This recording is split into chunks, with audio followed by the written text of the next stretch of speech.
Alkisah, di Jazirah Arab yang luas, hiduplah seorang anak laki-laki bernama Zaid bin Haritsah dari suku Kalb. Pada suatu hari, saat ia masih kecil, Zaid ikut ibunya mengunjungi sanak saudara. Perjalanan yang seharusnya membawa kegembiraan berubah menjadi tragedi yang tak terduga. Zaid kecil diculik dan dijual sebagai budak. Ia dibawa ke pasar perbudakan di Okas, di mana nasibnya diperjualbelikan seperti barang. Hingga akhirnya, ia dibeli oleh seorang saudagar wanita kaya dari Mekah yang kemudian menghadiahkannya kepada suaminya yang mulia. Budak itu kini berada di tangan Muhammad, seorang pemuda jujur dan terpercaya yang kelak akan menjadi nabi terakhir. Berbeda dengan perlakuan yang biasa diterima budak, Muhammad memperlakukan Zaid dengan penuh kasih sayang, layaknya seorang anak sendiri. Bertahun-tahun berlalu, keluarga Zaid tak pernah mencarinya.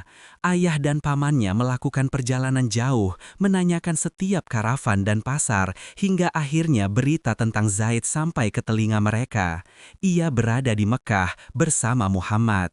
Ketika Haritsah dan pamannya datang menemui Muhammad untuk menebus Zaid, mereka terkejut.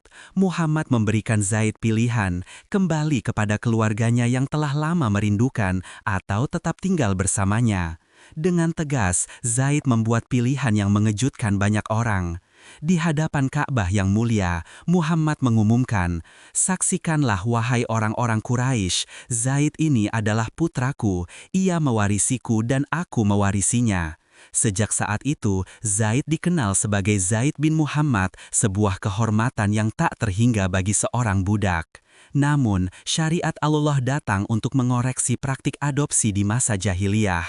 Allah berfirman dalam Al-Quran, "Panggillah mereka dengan memakai nama bapak-bapak mereka, itulah yang lebih adil di sisi Allah." Setelah turunnya ayat ini, Zaid kembali dikenal sebagai Zaid bin Haritsah, namun kedudukannya di hati Nabi tak pernah berubah. Nabi Muhammad menghendaki Zaid menikah dengan sepupunya, Zainab binti Jahsy, seorang wanita Quraisy dari kalangan bangsawan. Pernikahan ini, meski awalnya penuh tantangan, adalah bagian dari takdir ilahi untuk menghapus perbedaan status sosial di mata Islam. Pernikahan Zaid dan Zainab tidak bertahan lama. Setelah perceraian mereka, Allah menetapkan takdir yang lebih besar. Atas perintah Allah, Zainab dinikahi oleh Nabi Muhammad, sebuah peristiwa yang menggemparkan masyarakat dan menghapuskan tradisi jahiliyah yang keliru tentang pernikahan mantan istri anak angkat. Zaid bin Haritsah adalah panglima perang pertama yang diangkat langsung oleh Nabi Muhammad. Keberaniannya tak diragukan. Dalam pertempuran Mu'tah, ia memimpin pasukan Muslim melawan Romawi. Dengan gagah berani, ia maju ke medan perang, hingga akhirnya gugur sebagai syahid menjemput janji Allah.